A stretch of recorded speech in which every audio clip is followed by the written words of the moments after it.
Welcome to Health and Harmony Beyond the Teeth, where we dive into all subjects that will help you become healthier and happier.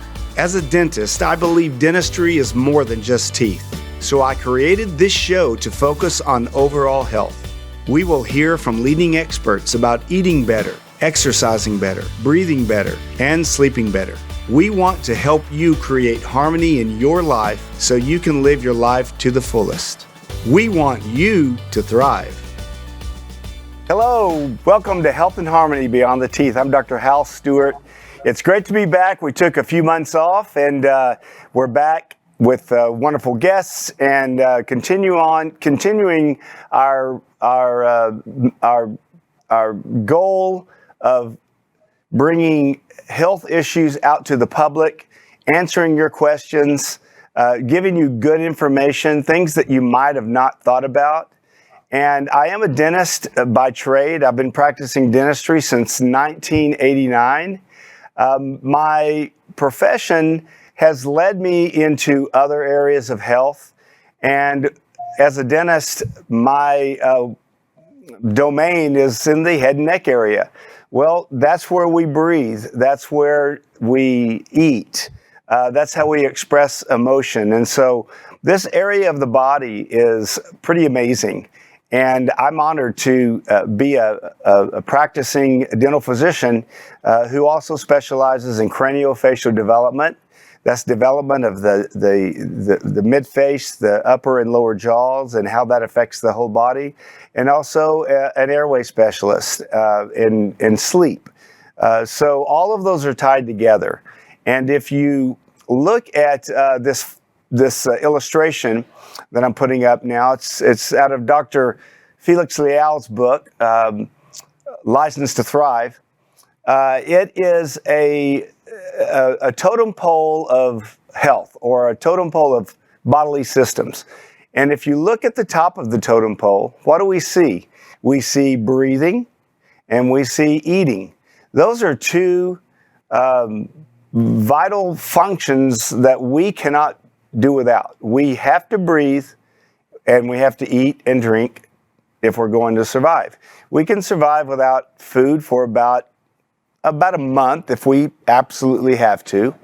We can survive without water for about 3 or 4 days.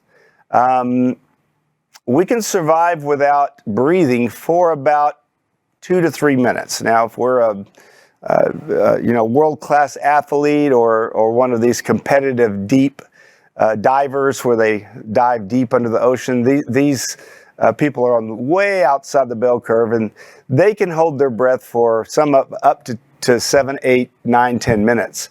That's very rare, but even those people can't live without breathing for more than 10 minutes. So I would say that breathing is pretty important. Breathing while we're sleeping is very important. Lack of proper breathing when we're sleeping would be akin to running an automobile on gasoline that's tainted. Maybe it's mixed with water or some other chemicals that will just deteriorate the engine of the car over time. So breathing is so important to sleep. Sleep is so important to our health. And so all of this is tied together. The jaws and the way the upper and lower jaw development is very important to breathing and eating. Then breathing important to sleep, and sleep is important to, and it's vital to a healthy life. So what I do for a profession and where I want to get the word out for our patients is, or for anybody out there that's looking to be healthier, that being healthy, obviously exercise, so important, diet, so important, drinking lots of water, eating the right kind of proteins, the right kind of carbs at the right time, eating leafy green vegetables and fruit, getting any of your sugar through natural foods like apples and oranges, and then eating spinach and fish, and just really healthy eating with nuts and and just living a clean lifestyle is so important. But if we're not breathing properly, then we're not going to be sleeping properly, and our health suffers from that. So there are it's a multiple factors that are involved in overall health. When we talk about so many parents out there that see their children with these crowded teeth, and they're already starting to get TMJ and joint pain, and they're not breathing well. They're asthmatic. The children just look run down all the time, or maybe they're hyperactive and they're looking for reasons. And the typical medical model is to make a diagnosis based upon maybe a 10 or 15 minute exam and maybe some blood tests, and then write a prescription. We see so many kids now that are on medications. They're on Adderall or these ADD medications and anti-anxiety drugs and antidepressants. And I'm not saying that there's not a place for those in medicine, but I personally, and this is my personal opinion, and I share it with many others in my profession and in the medical profession, that they're being way, way overused. We see children that are sleep deprived, or children that aren't getting the normal cycles of sleep. They have the same symptoms as those children that are diagnosed with ADD or ADHD. And it's very interesting when we see a child that's ADD or ADHD, and we identify there to be an airway breathing issue. When we correct that, their symptoms go away. Their social behavior becomes much better. They're not a problem at school anymore. Their grades improve. So there's a lot that goes into the overall health of a person. My specialty is where it all starts, in this area, with breathing and with chewing and eating. And then the health effects, the negative health effects that can cascade from not being able to breathe or sleep well and not being able to chew your food correctly, those cascade down the rest of the body. If we look at our totem pole again, we see the other bodily systems below the breathing and chewing. But if we can't breathe well, we're not sleeping well, and that affects so many of the other systems in our body. So we know that if we can breathe healthy, we can live healthy. One of the factors that play into children and adults, but especially children when they're developing, that we can change very quickly, is the way their facial muscles function, the way their tongue functions. So many children are tongue-tied and they don't even know it. The parents don't know it. They don't know what to look for. Parents are out there seeking a silver bullet to correct their child's speech impediment, or to correct their child's social behavior, or to correct their child's poor breathing. And really, it's multifactorial. One of the factors, one of the areas that I collaborate with are ENTs, ear, nose, and throat specialists. Because I am not a specialist in adenoids and tonsils and nasal passage or surgery or turbinate surgery or septal deviations in the nose. So I work with a team of ENTs that when we identify maybe that as part of the breathing issue of our patients, we then can collaborate with them and send them that part of our team, send the patient to that part of our team for evaluation and possible treatment. Another area might be a myofunctional therapist. And that's what I want to concentrate on today, and kind of talking about the multifactorial issues that we see with children and adults that have chronic headache, that have speech issues, that have TMJ pain, that have sleep and breathing disorders. Myofunctional therapy is a subspecialty of wonderful, wonderful professionals that deal with basically rehabilitation of the facial muscles and the tongue, and a coordination of those muscles in the face and the tongue to start releasing tension and to start aiding with posture. So, because good posture is so important for good breathing and for proper joint function of our temporomandibular joint. So today I would like to welcome a regular guest in our program, Kimberly White. Kimberly is an oral myofunctional therapist. She's also a speech pathologist, a licensed speech pathologist, and she brings to us years and years. You won't tell it by looking at her because she looks like she's about 25 or 30 years old, but she has a lot of years of experience in doing this, and I trust her completely. She is part of our team at the Stewart Center for Optimal Health. So today I'd like to bring Kimberly on and say hello. How you doing, Kimberly? You I'm out there? great. I am. Thank you for having me today. I appreciate that. There she is. Okay, so Kimberly, you and I were just talking. We both have had COVID in the last 6 months, and we both survived. And we were both talking about the how horrible it was, but Absolutely. the fact that we went into it very healthy had a big part to play in our recovery. And it wasn't fun, but both of us stayed out of the hospital. And a lot of that has to do with our body's natural ability to fight even these nasty, nasty bugs like COVID. Tell me a little bit about your experience and your thoughts on that.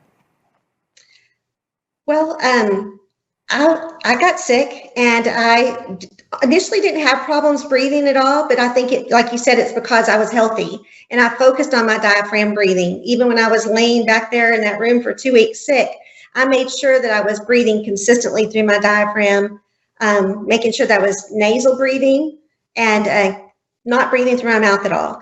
That's crucial.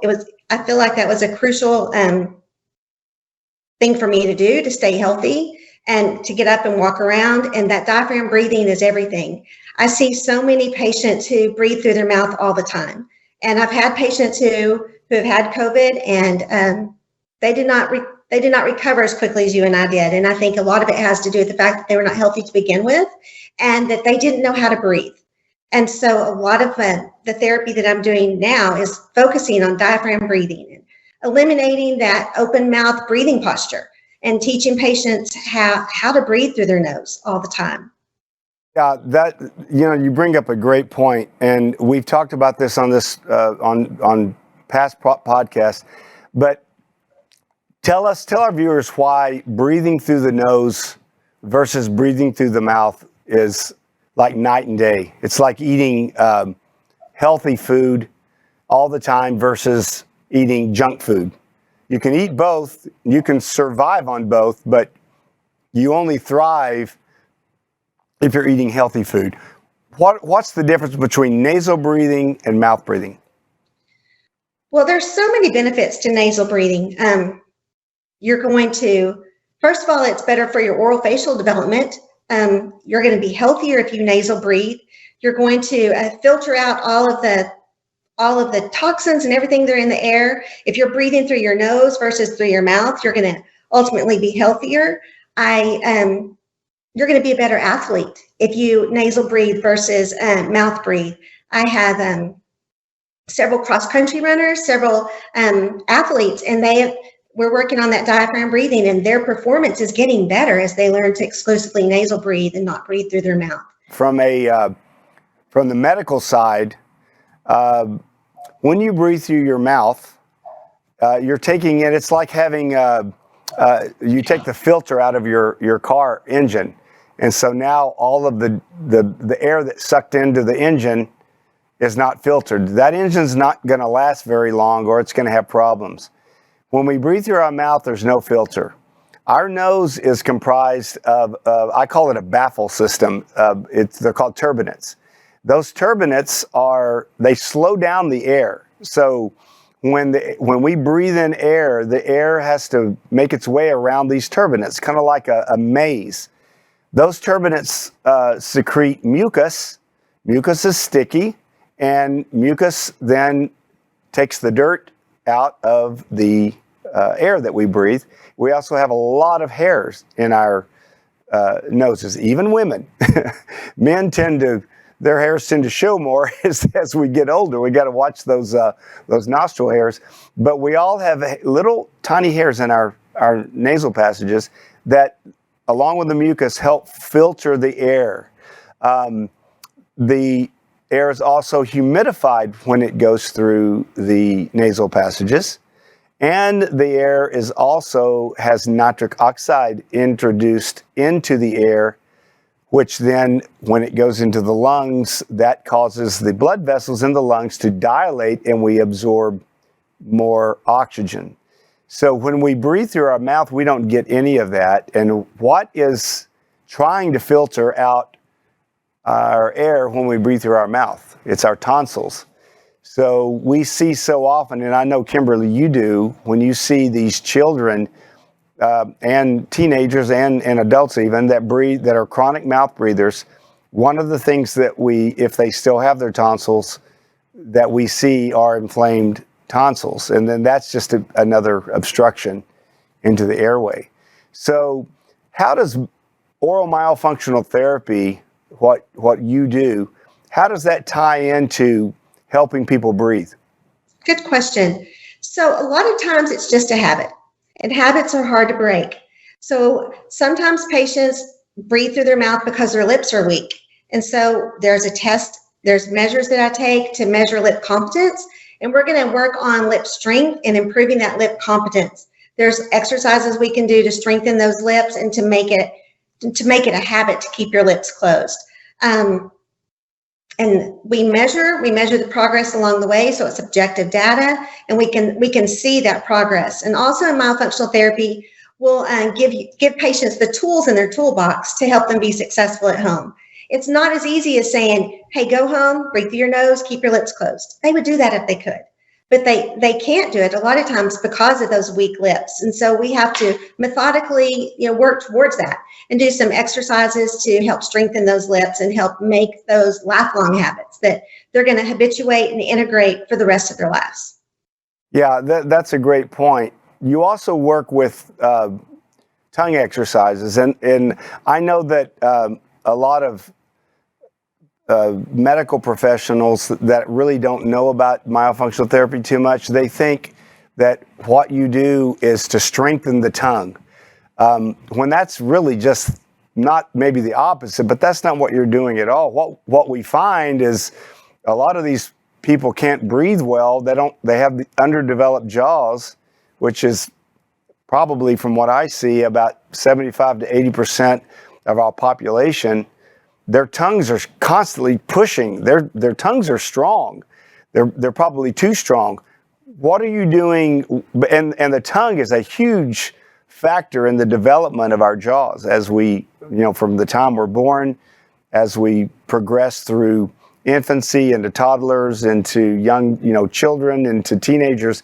That tongue is the scaffolding of the jaws. And if it's not working right, and if it's not up in the roof of the mouth, then we're in trouble. We're going to end up with kids and adults with small jaws and crowded teeth. So what do you do with the tongue? You're not making the tongue stronger. You're training it to do the right thing, correct? Absolutely. I tell patients, I don't need a strong tongue like a wrestler. I need a toned tongue. So we're going to do exercises to tone up that tongue. And there's got to be space for that tongue to live up in the palate, right? So a lot of my patients are going to come to me and their tongue's going to be down low in their mouth, low and forward. So we've got to do some tongue toning exercises so that tongue learns to live up here. So we've got to tone those lateral margins of the tongue to get it up. So we'll do a lot of exercises to tone up that tongue and to train the tongue to live up in the palate, up high, lightly suction to the palate versus down low and forward. A lot of times patients thrust their tongue forward, not because the tip of their tongue is weak, it's because the back is weak and they can't keep it back. So we've got to strengthen this back portion of the tongue and tone it up so that it lives up here where it needs to live versus down low and forward. Because this is going to impact speech. It's going to impact swallowing and eating as well if we don't tone up that tongue and retrain it to live where it needs to live. Yeah, that and there's another reason sometimes that the child or adult cannot get their tongue in the roof of their mouth where it's supposed to be because of what we call a tongue tie. And that can be very restrictive, and that can also lead to problems like TMJ problems and headaches and poor posture. Talk a little bit about tongue tie and what you see there and how we deal with that. Good question. A lot of times patients will come to me and they don't even realize that they have a tongue tie. If they were tied at the tip of their tongue, it would be noticeable right away. Everybody could see it. But if they're tied in the back here, they've possibly compensated their entire life and they don't even know it. They're my patients who, pardon me, they're my patients who toss and turn at night, who have fragmented sleep, and we can go into that and talk about how a posterior tongue tie definitely impacts sleep. They're my kiddos who have a hard time at school, like you were talking about. They may be diagnosed with ADD or ADHD, when in essence that's probably not the case. It's just that they're not able to breathe and they're not able to focus and concentrate like they need to. So oftentimes we're going to need to do some myofunctional therapy to tone up that tongue and get it in the best shape possible so that they can have a release of that tethered oral tissue that's posterior. And it's life-changing. It can make a big difference in speech, in eating and swallowing, and most importantly, breathing and sleep. And I see that too, Kimberly. I do surgical tongue releases and did my training out at the Breathe Institute under Dr. Stewart. And Kimberly and I have worked on multiple, dozens and dozens of patients together, her doing the myofunctional therapy and then I doing the tongue release and craniofacial development of, especially if they're children. And oftentimes in the surgical procedure itself, of course, the patient is numb and they're not feeling anything at all as far as discomfort from the surgery. But oftentimes they will get emotional as we release the tongue because what they feel is a release through the entire body. It really is amazing. So on our next segment with Kimberly next week, that's exactly what we're going to be talking about. Our subject's going to be tongue releases and tongue ties and how that affects. So stay in tune for that next week. But before we leave today, I would like, Kimberly, for you to just give a brief, why would someone come to you? Of course, most of your patients are probably referred by doctors like myself. Why are they referred to you? What are some common things that those patients have in common, and if they're children, what the parents are seeing, and how you go through your process of your examination process, because your examination process is very, very thorough. She sends an incredibly thorough report to me whenever she refers patients to me. So, what do patients experience to lead them to you or to be referred to you? And then what's the examination like? What do you do for that patient the first time you see them? Okay. Oftentimes, patients are referred to me by a dentist or their orthodontist, and maybe they're not going to start orthodontic treatment until they've corrected their resting tongue posture, or maybe they have a tongue thrust. And so they're coming to me to correct that before they start orthodontics. That would be like maybe 10, 11, 12-year-olds. I get a lot of little ones that are coming to me that they're picky eaters. Parents are saying they will only eat soft things. And as I talk to them, they only eat soft processed food. They won't even eat chicken. They'll eat a chicken nugget, but that's really, they don't have to chew that. That's all wrapped up in a little wrapper, right? They don't eat fruits or vegetables. Those kids aren't having their nutritional needs met. We're growing a brain, we're growing a body, and we need these kids to have good nutrition. So a lot of kids come to me because they have food aversions, and I will do a thorough evaluation. The first thing I talk about is case history. I get a really good case history. What was birth like? Have these kiddos had recurrent ear infections? I find out, are they constantly congested? Are they stopped up? Those are my kiddos who their mouth is open. They're breathing through their mouth all the time. Their tongue is low and forward. They're my kiddos who drool a lot. I have a lot of copious drooling. I go through every aspect of the evaluation. I even go back to how was breastfeeding? Was it difficult? And a lot of times those parents will tell me, oh, well, it was painful, but I just pushed through, or I didn't have enough milk. I didn't have a good supply. And that maybe was not the case. Maybe there was a tongue tie way back then and they just didn't know it. And a lot of parents just don't know. You don't know what you don't know. And I just try to encourage parents. I'm like, we're here. There's no shame. We're just going to move forward and we're going to take care of your little one. We're going to get you where you need to be. A lot of times those babies that didn't nurse, they're my picky eaters. They're the ones that only eat soft things, or they're the ones that are still on a bottle or a pacifier at age 3 or 4. So we go through all of that case history. I find out have they had recurrent ear infections. Oftentimes if they had, they're my kiddos who are delayed speech-wise. So they might not have all the sounds that they need to have by certain ages. And I explain that to parents because kiddos don't need to have every sound by the time they're 5. But if they're delayed, we need to take care of that. We need to look at that speech and language development. And then we delve into sleep. I ask a lot of questions about sleep. And I don't know if you want to talk about that now or later. That's a pretty big topic. Yeah, we're going to cover that in part 3. So part 2 will be tongue release. That'll be next week. And then we'll talk about breathing and sleep after that. So I think our viewers have a good idea of why myofunctional therapy is so important. It's so important to me that it's pretty much, it's a requirement. Any patient that's referred to me for tongue release, they have to go through myofunctional therapy first. And some of them are referred by myofunctional therapists, so that's good. But the ones that aren't, they get sent over to Kimberly really quickly because we need to start with that before I go in and do the release. That's how important it is that I will not do a release until they've been cleared by Kimberly and that she says they're ready for the release. And when she tells me that, I know they are, and then we have great success. So, Kimberly, I want to thank you for being here today. We're going to have you back for the next 2 weeks, and I don't want you to go anywhere because we're going to come back to you.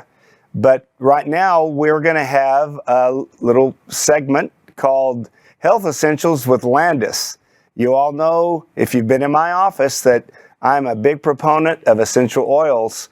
And we happen to have an expert that works in our office here at the Stewart Center for Optimal Health, Landis Feltz. So Landis is going to start doing a short segment for every podcast on an essential oil, why it's important, what you can do with it, and how you can get it. So Landis, I'm going to turn it over to you now. Thanks, Dr. Stewart. Today I'm going to talk about a very famous oil that Young Living has. It's a blend. It's called Thieves. I have to tell you a little bit about this oil. The reason why this oil is named Thieves is because during the bubonic plague in the European area, the French were also, not just the English, the French were struggling because it was spreading so fast. There was an alchemist, and what he did was that he mixed up a blend of spices and oils. Today we call spices also essential oils, but spices and oils. He rubbed them all over his hands. He smeared them on the inside of a handkerchief, tied the handkerchief around his head so that he would be inhaling that constantly. And then he gave his crew. So they would rub themselves down in this blend. And then they were able to loot the dead and the dying. When they were captured, the judge promised to be more lenient if he shared the reason why he and his crew were not dying. And he shared this recipe. So this recipe was in a French museum, and Gary Young, who is the founder of Young Living, took a picture of that, sent it back to the company and said, is there anything that we can mimic today that is going to help us, get this to this type of product? Therefore, this product is called Thieves. Thieves is an entire line in Young Living's product base because it is so applicable to so many things. It is a blend of clove, lemon, cinnamon bark, eucalyptus radiata, and rosemary. So a lot of people, I think about Christmas because it has the cinnamon. It's not uncommon for me to have Thieves in my diffuser as well, especially at Christmas time, because we tend, our immune systems go down because we're eating so much sugar, and we're also eating, there's no such thing as discipline around the holidays, or not a whole lot. And so we need everything we can to boost our immune system. And this is a great way to do that. The slide that's going to be shown here has the Vitality Blend. And what that is it's just labeled for internal consumption. So the white label means that it's going to give you directions on what you can take. I have people within my team that actually take a capsule, and you buy an empty capsule. They take a capsule of Thieves every day. It just helps them boost their immune system. And so they're able to go through. In the dental office, we are constantly in people's faces and in their mouths. This is a great blend that we can apply too. You can apply it onto your feet. Now, cinnamon is hot, right? Don't you have children that talk about how hot cinnamon is? Cinnamon is one of those things that may require some dilution. So grab a carrier oil such as olive oil, coconut oil. Young Living has V6 oil, and you can actually apply it topically. You can put it on your feet. You can put it on your chest. I also use this. If you have that lovely zit that comes up, of course, it's always right before you take pictures, isn't it? So you have a pimple that comes up. I will take this and a little bit of V6 and rub it on whatever area that blemish may occur. And it is amazing how quickly it dries that area up. And it's not drying as in, you remember we used to use those pimple creams that would dry out our skin? This does not do that. This actually just dries the blemish within, and then your skin on the top looks beautiful. So this is if you have teenagers, this is a must-have at your house. So thanks for talking about Thieves. Pass it on. And I'm just so glad to be able to share with you. Dr. Stewart, it goes back to you. It was great. Thank you, Landis. Thank you so much. Great information. Well, Kimberly, on one last note before we end our podcast today, I have to ask you a question. Do you sing? Yes. Oh, great. Great, because Kimberly, as part of our team, will be at our team Christmas party in about 3 weeks in December. So we're going to be doing some karaoke. So maybe I can get a little recording of that, maybe a little video that we can show on a future podcast. So Kimberly, thank you so much for being on the podcast today. We're looking forward to the next 2 weeks. Thank you for having me. All right. This has been Health and Harmony Beyond the Teeth with Dr. Hal Stewart. We'll see you next week. In the meantime, live healthy, live happy, and go do something nice for somebody.